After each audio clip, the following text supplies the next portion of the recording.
My name's Jeffery. I'm a burns and plastic surgeon. I'm the medical director for the Pioneer Wound Clinics. I guess we all know what debridement means. The removal of all this stuff here, the dead tissue, the dying tissue, and we're trying to reduce the microbiological burden. And I'm very happy at debriding. I've done a lot of debriding over the years, and I thought I knew everything about debriding. And I teach debriding on several courses, and this is the list I always churn out, the methods of debridement, and this is something that we expect any sort of student of wound care to know about. And that's a pretty well-established list, but there never used to be anything that we could stick into the chemical category until now, but luckily there is now a new tool to add to our toolbox. We also want our debridement to be speedy because we haven't got a lot of time in the clinic or in the theatre. So for me, I like to use the knife on the tough tissue, on the tissue like fat and muscle which might move out of the way. I like to use scissors because the scissors grab the tissue as it cuts. But then there's other tissue that is difficult to pick up with the forceps, and that's where things like tools like either the VersaJet or DEBRICHEM comes in. Because what we like to do as surgeons is, or clinicians, we like to, with our left hand, grab the tissue with the forceps, and with our right hand we cut the tissue, the dead tissue. And sometimes if you cannot pick up the tissue initially, that's sometimes hard to do. So this is DEBRICHEM that we've been using at Pioneer very successfully. It's a red liquid, comes in a little vial, feels a bit oily, and it's a desiccating agent. It's a strong acid, and it will kill all bacteria in a single application. So it's very intensely hygroscopic. It loves water molecules. And biofilm is 98% water, so it will completely disrupt any biofilm and kill all the bacteria within it. And you put it on for 60 seconds, and it won't harm the living cells, but it will harm the bacteria.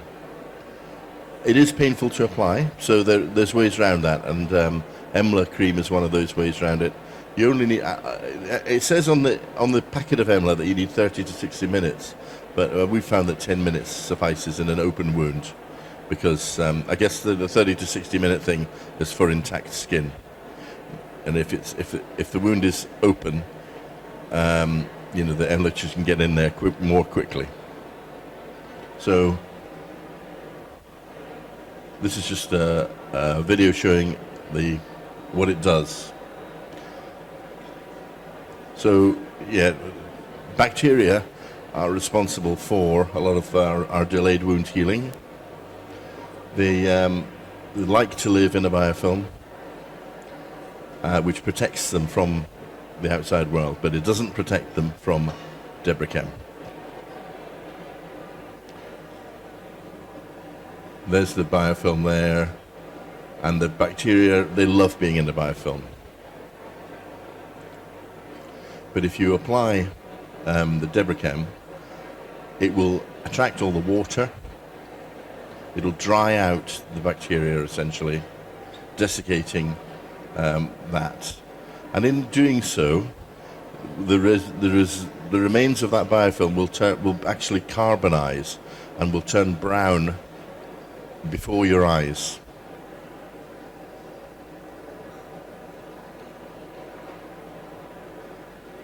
It's because it's such a strong acid, it dissociates straight away in the presence of water, but it doesn't obviously if there's no water. And so you can put it on intact skin and it's fine up to for about 5 minutes, and it will not cause any damage. But it's when you put it in to this watery mixture that's got the bacteria living in it, that's when it attracts all the water molecules, sucking them out of the bacteria, and killing them. It also will break bonds, denature proteins and other large molecules in the bacterial cell wall.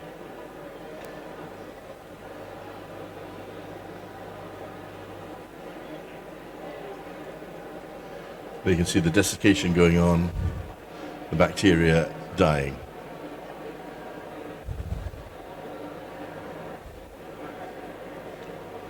Now, so how do we know about the bacterial burden in our wounds? Well, there are overt signs of infection. We all know about those, the classical calor, rubor, dolor, etc. But then there are some covert signs which are a little bit harder to pick up on. And these are the ones where I think you should suspect that you have got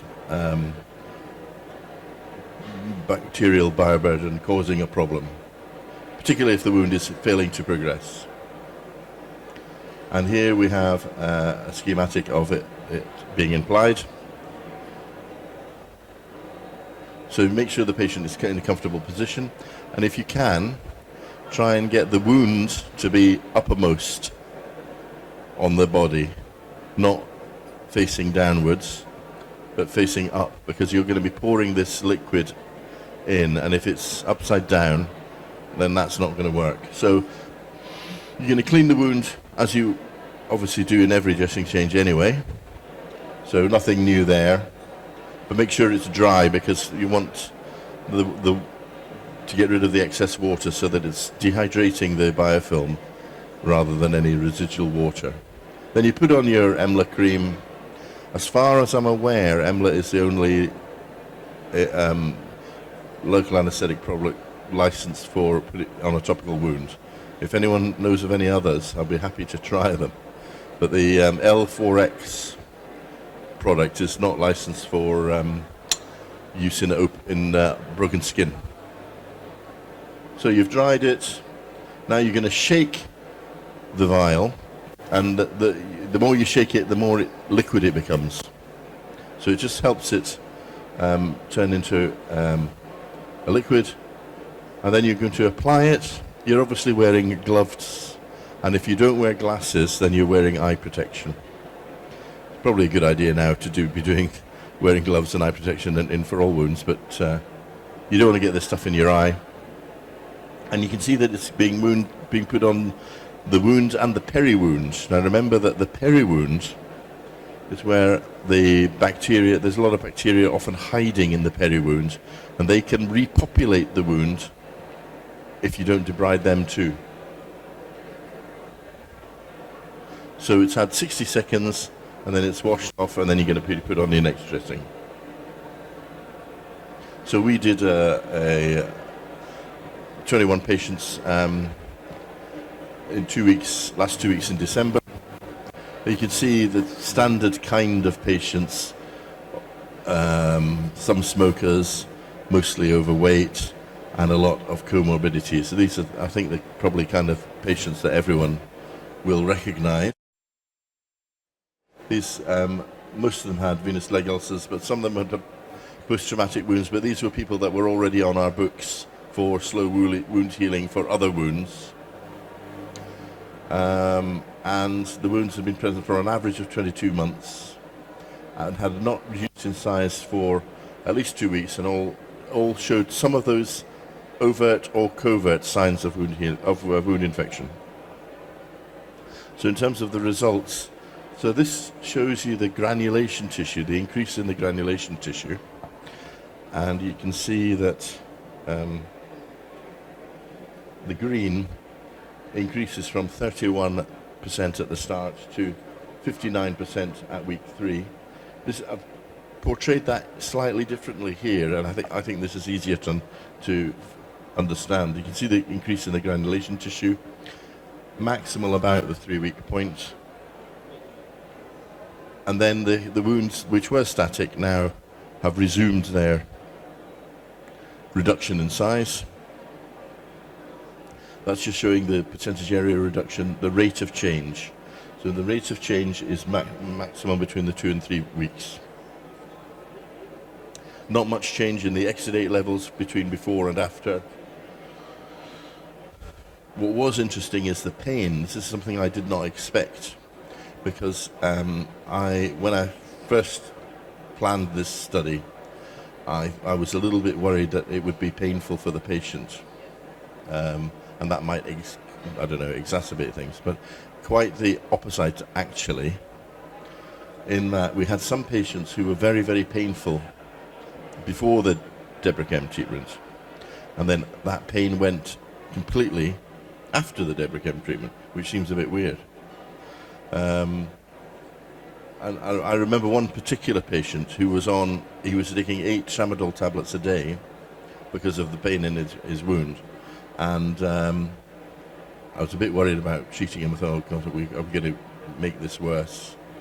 Anyway, he came, next time I saw him, he said that he hadn't had to take any of the tramadol. He was now off the tramadol completely, and he hadn't had any pain since. So it's obviously the bioburden was causing the pain, I guess. So there is pain on when you clean the wounds, and then when you apply the DEBRICHEM, there is going to be some pain. But you can see that it's between 3 and 4. It's not a huge amount of pain. It is only for 60 seconds, and then the pain completely goes. That should say clinician, not physician. And in general, both the patient and the clinician were pleasantly surprised with how the treatment went compared with their expectations.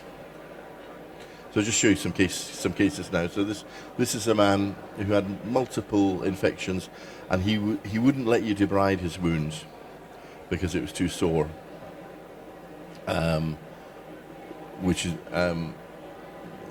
it was also affecting the compression bandaging, and it had been completely stalled for 3 years. Hadn't been any change in the size. So here we have John McRoberts putting this stuff on. Where is he? He's around somewhere. He's got this red, it smells of beetroot, but they assure me there's no beetroot in the product. The red colour comes from somewhere else. Put it onto the wound and the peri-wound, wait your 60 seconds, and what hopefully you'll be able to see is that the colour change that's going on. It goes this brown colour as that 60 seconds ticks down. And then you wash it off at the end of the 60 seconds, and that just neutralises all the remaining acid. And in the meantime, during that 60 seconds, all the bacteria are being killed. So it's a single application. It's not a repeated thing. You just do it once in the patient's journey. And here he's about to irrigate it, hopefully. And you can see the brown colour change that's gone on.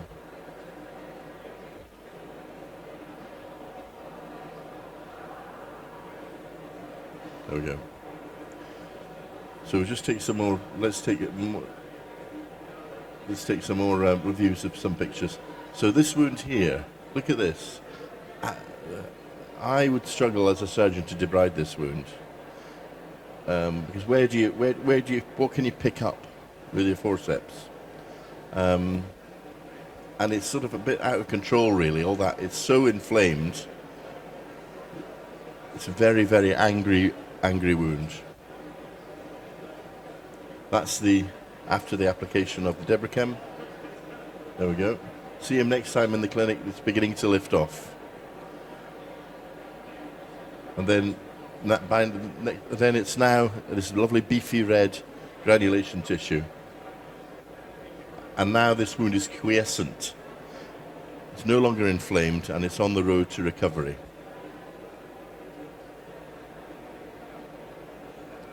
This man had multiple. He was on anticoagulants, and he would often get wounds that were very, very slow to heal. This one had been present for 2 years.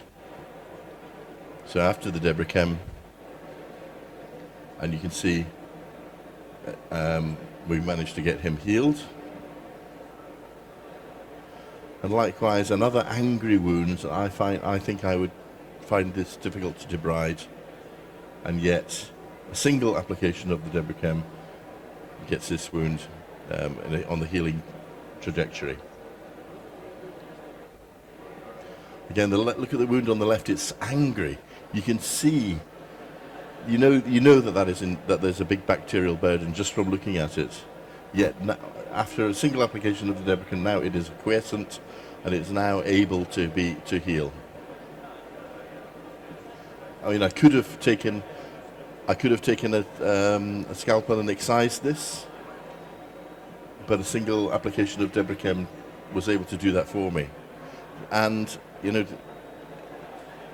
the most expensive thing in wound care is your time. It's your staff's time, because you're paying them to come to work. Anything you can do that can stop them doing another dressing change after another dressing change, anything that shortens that is going to save you money, whatever healthcare system you're in. And surgical time costs money, and DEBRICHEM costs money as well, but it's cheaper than me anyway. So after the DEBRICHEM, the eschar comes off at the next time, and then you're off allowing the wound to heal. So in summary then, there is a new tool in the toolbox. It's not going to be for every wound, but for wounds where you think that there's a bioburden is a big part of why they're not healing, then it's going to save you time and money to give a single application. It's going to take you 60 seconds, and it's going to essentially sterilize that wound for you. And I think that everyone that treats wounds should have access to this. Should be one of the tools in your toolbox. Thank you for your attention. Are there any questions?